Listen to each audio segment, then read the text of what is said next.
नमस्कार, मैं अश्विनी कुमार। आज का वीडियो बगैर ब्लेजर के, ताकि लोग समझ सकें कि हम बिना ब्लेजर के भी वीडियो बनाते हैं और उसके बाद इतने ब्लेजर कहां से रहेंगे। इसीलिए आप लोग आज का वीडियो बगैर ब्लेजर के देखें। प्रधानमंत्री नरेंद्र मोदी चुनाव के बाद तेजस्वी को जेल भेजने वाले हैं।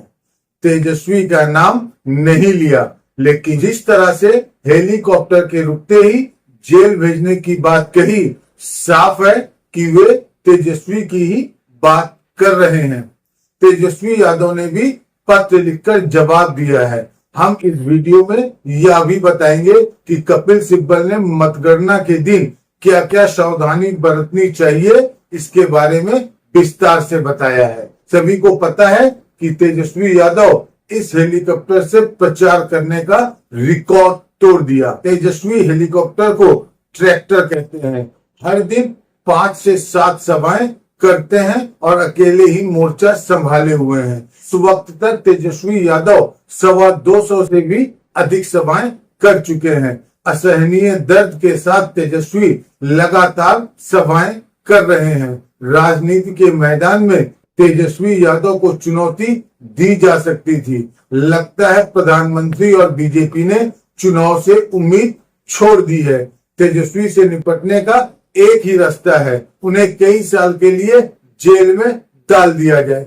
जेल भेजने का खतरा तेजस्वी पर ऐसे ही कई साल से मंडरा रहा है, मगर पहली बार प्रधानमंत्री मोदी ने उन्हें जेल भेजने की गारंटी दे दी। और मैं आज बिहार के लोगों को एक और गारंटी दे रहा हूं। जिन्होंने बिहार के गरीबों को लूटकर नौकरी के बदले जमीन लिखवाई है,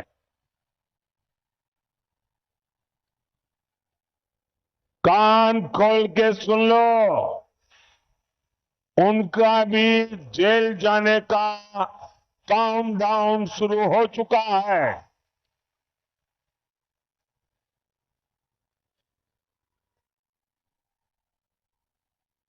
ये जैसे ही ये हेलीकॉप्टर में चक्कर मारने का समय उनका पूरा होगा, जेल का रास्ता तय हो जाएगा।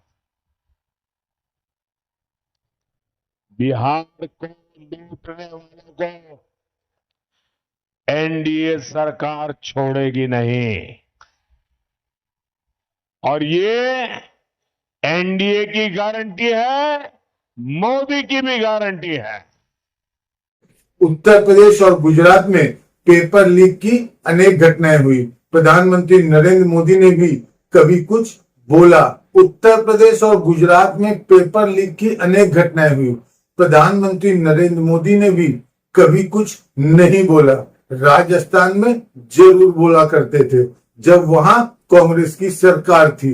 बिहार के युवा नौकरी पर उनसे सुनना चाहते हैं, लेकिन किसी एक मामले की जांच को लेकर वे नौकरी का नाम जप गए। तेजस्वी यादव का अभियान नौकरी के आसपास घूम रहा है। कायदे से इसका जवाब होता कि प्रधानमंत्री बताते कि कितने युवाओं को नौकरी दी और देने वाले हैं। इसके बजाय सीधे तेजस्वी को जेल भेजने की गारंटी दे रहे हैं। नाम नहीं लेते हैं, लेकिन नौकरी और हेलीकॉप्टर के सहारे इशारे करते हैं कि किसकी बात हो रही है। अजीत पवार हजारों करोड़ के घोटाले का आरोप उन पर लगाया करते थे। वे अपनी पार्टी तोड़कर बीजेपी के साथ आ गए। उसके साथ गठबंधन में महाराष्ट्र में सरकार में है, तो उनकी गारंटी खत्म हो गई। अजीत पवार के खिलाफ कई हजार करोड़ के मामले की जांच बंद हो गई, लेकिन जेल भेजने की गारंटी उसके लिए है जो उनके साथ नहीं है। जो गंभीरता से चुनाव लड़ेगा, उसे जेल भेजने की गारंटी दी जाएगी। उनके लिए चुनाव नहीं हारेगा, उसे जेल भेजने की गारंटी दी जाएगी। उनके लिए जो पर्चा वापस नहीं लेगा, उसे जेल भेजने की गारंटी दी जाएगी। प्रधानमंत्री नरेंद्र मोदी पहले कहा करते थे कि कानून अपना काम कर रहा है, जांच एजेंसियां कानून की प्रक्रिया के अनुसार अपने फैसले ले रही है, लेकिन अब तो खुद ही जेल भेजने की गारंटी दे रहे हैं। इसकी जरूरत नहीं थी। जिस तरह से पुलिस की इस नीली वैन में केजरीवाल को गिरफ्तार करके ले जाया जा रहा था, प्रधानमंत्री अपने साथ इसी वैन को लेकर चला करें। जहां कहीं भी विपक्ष के नेता नजर आए, चाय की दुकान पर या कुछ खरीदते हुए भी या परिवार के साथ जाते हुए भी, उन्हें देखते ही गाड़ी से उतारें और इस वैन में डालकर जेल में बंद कर दें। हो सके तो अपने साथ प्रधानमंत्री 10-12 हथकड़ियां भी रखें। पुलिस का इंतजार ही क्यों करना, खुद प्रधानमंत्री ही विपक्ष के नेताओं को हथकड़ी पहनाना शुरू कर दे। नौकरशाही में बहुत से ऐसे अवसर मिल जाएंगे जो संविधान की मर्यादा से सौदा करने के लिए तैयार रहते हैं। उनको ही साथ लेकर घुमा करें, इशारा कर दें। वे विपक्ष के नेताओं को खेत से, खलिहान से, रैलियों से, कहीं से भी पकड़ कर ले आएंगे, तिहाड़ में डाल देंगे। मेरी राय में तो इस वैन की जगह प्रधानमंत्री को एक खाली विमान भी लेकर चलना चाहिए। जिस भी राज्य में भाषण देने जाएं, लौटते हुए वहां के विपक्ष के सभी नेताओं को इसमें लाद कर दिल्ली ले आए, तिहाड़ में डाल दें। इस तरह से विपक्ष जेल में रहेगा और ये बिना भाषण के ही चुनाव जीत जाएंगे और भारत की जनता को खराब भाषण सुनने से मुक्ति मिल जाएगी। दिल्ली के मुख्यमंत्री अरविंद केजरीवाल ने कहा है कि तेजस्वी यादव को जेल में डालने की बात कर प्रधानमंत्री ने साफ कर दिया है। वही तय करते हैं कौन जेल जाएगा, कितने दिन के लिए जेल जाएगा।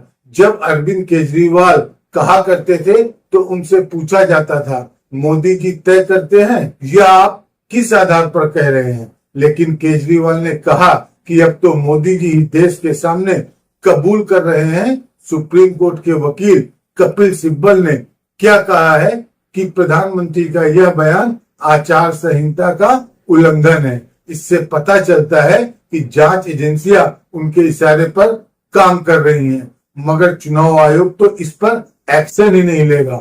चुनावी चंदे के धंधे का इतना बड़ा पर्दाफाश हुआ, पता चला कि कुछ कॉरपोरेट घराने मिलकर बीजेपी को इलेक्टोरल बॉन्ड और इलेक्टोरल ट्रस्ट से 13,000 करोड़ से अधिक का चंदा दे चुके हैं। स्क्रॉल और आर्टिकल 14 ने इन मामलों को लेकर कितनी रिपोर्ट की और विस्तार से बताया कि ईडी के छापे के बाद भी बीजेपी को उन कंपनियों ने कई 100 करोड़ का चंदा दिया है। प्रधानमंत्री मोदी ने इसकी जांच कराने की गारंटी नहीं दी, लेकिन चुनाव खत्म होने को आए हैं। वह अपने विरोधियों को जेल भेजने की गारंटी दे रहे हैं। S Bharat Hindi YouTube channel पर हमने इलेक्टोरल बॉन्ड को लेकर कई एपिसोड किए हैं, देखिएगा। इस चुनाव में गोदी मीडिया ने इस मुद्दे को गैप कर दिया। बिहार के कराकर की सभा में प्रधानमंत्री को इस मामले में एक्शन लेना याद भी नहीं रहा। मुझे बताओ भाई, अगर कोई लूट करता है, आपके हक का छीन लेता है, तो छोटे लोगों को तो जेल में बंद करने के लिए कोई चिल्लाता नहीं है। बड़े जाने चाहिए, छोटे जाने चाहिए। आप मुझे कहेंगे वो मैं करूंगा। गुनाह किया है तो छोटा आदमी जेल जाना चाहिए कि सबसे बड़ा है वो जाना चाहिए? बड़ा हो जेल जाना चाहिए ना। तो मैं बड़ों को भेज रहा हूं तो अच्छा कर रहा हूं ना, सही कर रहा हूं ना। दिक्कत है कि गोदी मीडिया विपक्ष की कोई बात नहीं बताता, इस पर हंगामा नहीं करता कि बीजेपी जिसे भ्रष्टाचारी बताया करती थी उसी को पार्टी में लेकर चुनाव लड़वा रही है। विपक्ष ने चुनाव में बहुत मुश्किल लड़ाई लड़ी है, उसके नेताओं को जेल में डाला गया। छापे के डर से 400 से अधिक सांसद विधायकों को बीजेपी में लाया जा चुका है। यही नहीं, इस बार बीजेपी से जितने उम्मीदवार चुनावी मैदान में हैं, उनमें से 100 से ज्यादा अधिक विपक्षी दल से आए हुए हैं। प्रधानमंत्री मोदी अगर तेजस्वी को जेल भेजने की गारंटी दे रहे हैं, तब फिर इस चुनाव में लेवल प्लेइंग फील्ड कहां रह जाती है? हमसे डर गए क्या? और प्रधानमंत्री जी हार रहे हैं तो इस तरह का बयान दे रहे हैं। आप बताओ, एक 34 साल के बिहारी नौजवान को डरा रहे हैं। बिहारी गुजराती से डरता नहीं है। मोदी जी, ये झारखंड और दिल्ली नहीं है, ये बिहार। एक बार हाथ लगा करके तो दिखाओ। बिहारी है, बिहारी किसी से डरता नहीं है। बिहारी हमारे भगवान कृष्ण का जन्म भी जेल में हुआ है। डरा किसको रहे हैं? हम लोग क्यों डरेंगे? लेकिन आप सोचो, एक 75 साल के बुजुर्ग एक 34 साल के नौजवान को धमकी दे रहे हैं कि तुम हमको चुनाव हरा रहे हो तो हम तुमको जेल भेज देंगे। वो वक्त जनता फैसला करेगी, हमारी मालिक तय करेगी। तो क्या बीजेपी ने अब हार मान ली है कि तेजस्वी से लड़ने का एक ही रास्ता है, उन्हें जेल में डाल दिया जाए? तेजस्वी यादव ने प्रधानमंत्री मोदी को पत्र लिखा है कि आप एक 34 साल के तेजस्वी को जेल भेजने की धमकी दे रहे हैं।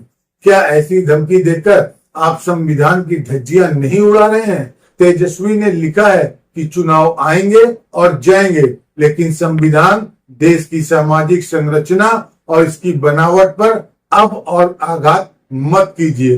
तेजस्वी ने अपने पत्र में याद दिलाया कि 1990 में जब मंडल कमीशन लागू हुआ, तब उसके विरोध में आडवाणी जी ने रथ यात्रा निकाली, जिनके सारथी आप ही थे।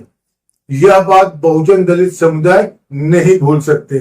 आप जानते हैं कि प्रधानमंत्री मोदी मुसलमानों को आरक्षण देने का मुद्दा बना रहे हैं, लेकिन बिहार में वे कर्पूरी ठाकुर के समय का जिक्र नहीं करते, जिनके समय मुस्लिम पिछड़ी जातियों को ओबीसी की सूची में डालकर आरक्षण दिया गया।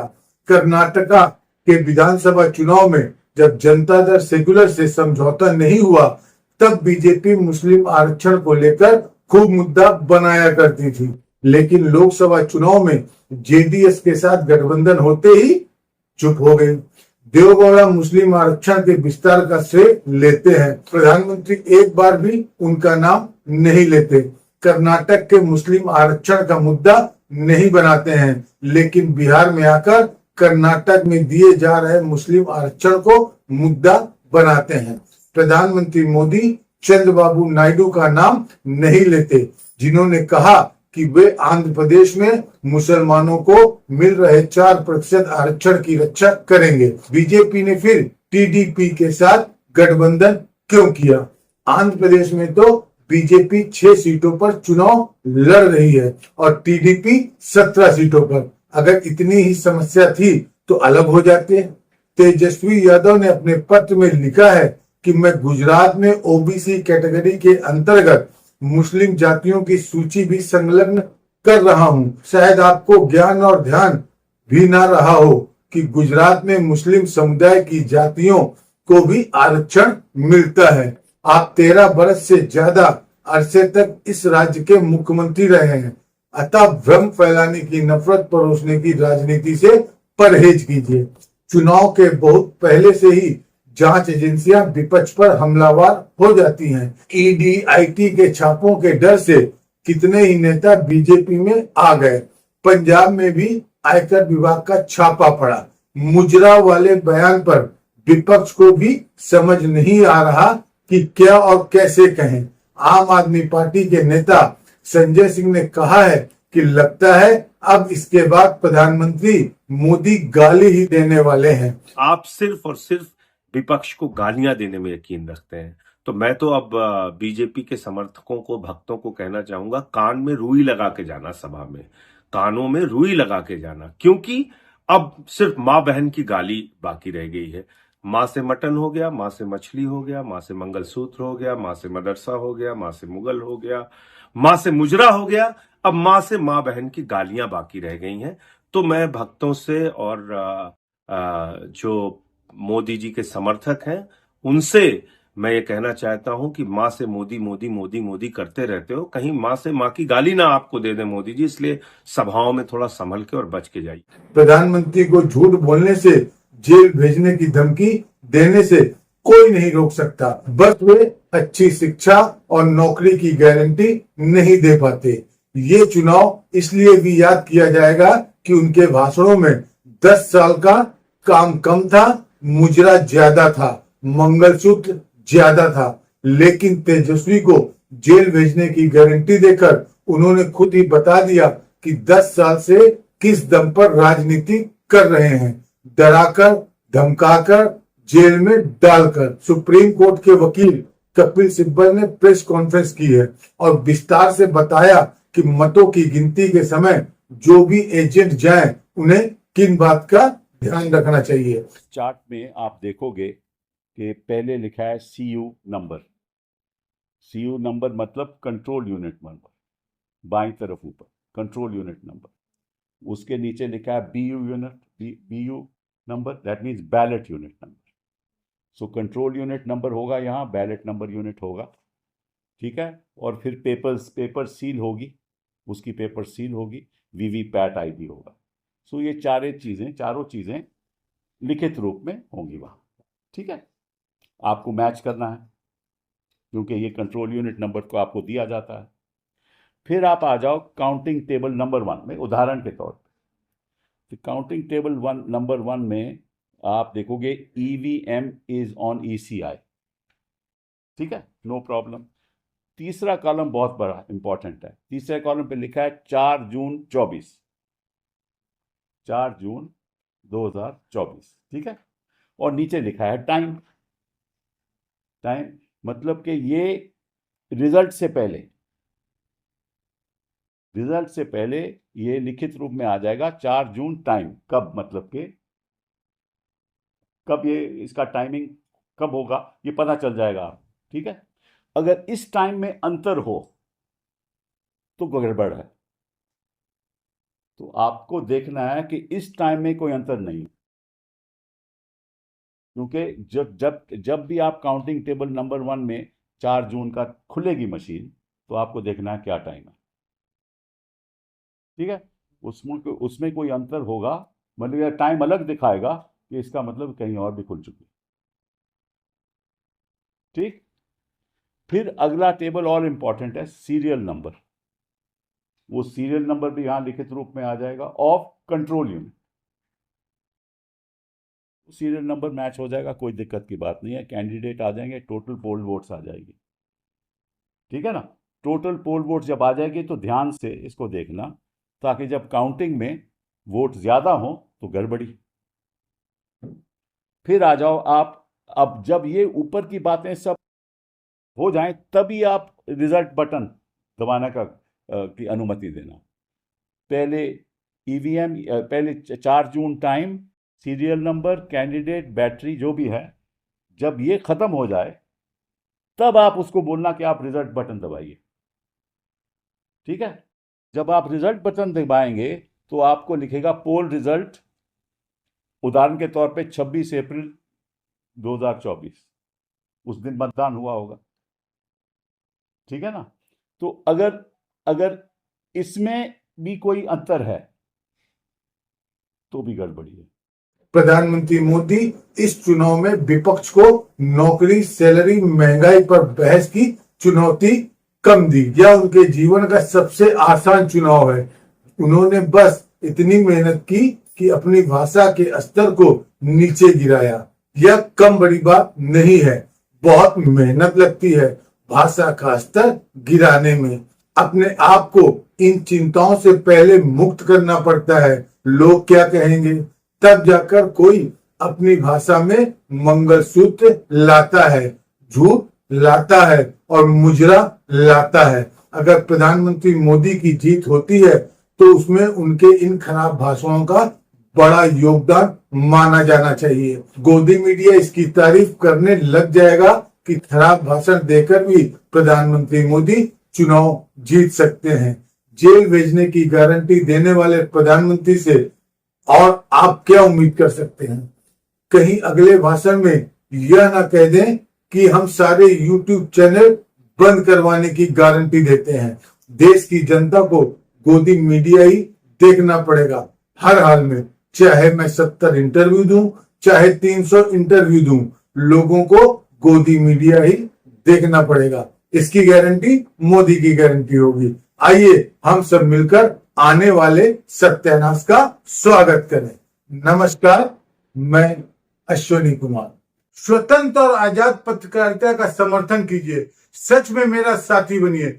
बहुत आसान है दोस्तों, इस सब्सक्राइब बटन को क्लिक करिए और हमारे चैनल को सब्सक्राइब करिए। साथ में बगल में बेल आइकॉन को दबाइए, जिससे हमारी हर खबर आप तक सबसे पहले पहुंच सके।